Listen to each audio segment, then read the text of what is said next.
Будь-які результати проведення такого голосування на тимчасово окупованій території України не вважатимуться легітимними ані Україною, ані міжнародним співтовариством. Закріплення в Конституції Росії положень про те, що дії, направлені на відчуження частини території Росії, а також заклики до таких дій не допускаються, не мають жодного юридичного значення щодо тимчасово окупованої території Автономної Республіки Крим та міста Севастополя, оскільки вони є невід'ємними складовими частинами території України, а не частинами території Росії. З точки зору міжнародного права, його основних принципів статуту ООН, Росія не є сувереном території Автономної Республіки Крим та міста Севастополя. І відповідно, так зване включення цієї території до складу Росії є неправомірним і не має жодних юридичних наслідків.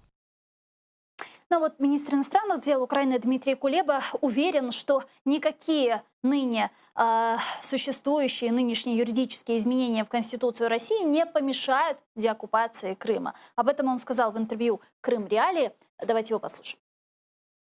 Що б не було написано в Конституції Росії, деокупація Криму неминуче станеться, і юридичні аргументи Конституції Росії не матимуть ніякого тут значення. І по-друге, не маючи цих положень в Конституції, Росія, проте, пішла на незаконну тимчасову окупацію. Тому зараз це просто все гра в слова. Спроби створити якісь юридичні конструкції, які нібито посилюють гарантії того, що Крим залишиться у складі Росії. Але для міжнародного співтовариства це все речі абсолютно штучні.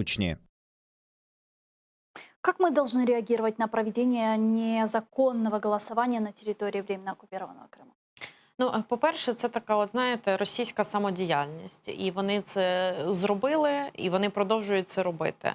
Абсолютно ми, звичайно, маємо засуджувати, не сприймати і, більше того, апелювати до міжнародного співтовариства, щоб міжнародники, наші партнери звертали на це увагу і не лишали непоміченим. Сьогодні я до вас приїхала з засідання комітету міжнародної політики, і, власне, на комітеті, отакий в мене ще мокрий текст з поправками, ми проголосували заяву, яку, я маю надію, на цьому тижні вже винесуть до зали Верховної Ради, і ми звертаємося з цією заявою, власне, до міжнародної спільноти з тим, щоб засудити цю таку самодіяльність Російської Федерації на території тимчасово окупованого Криму і закликати наших колег продовжувати підтримку України і невизнання анексії Криму.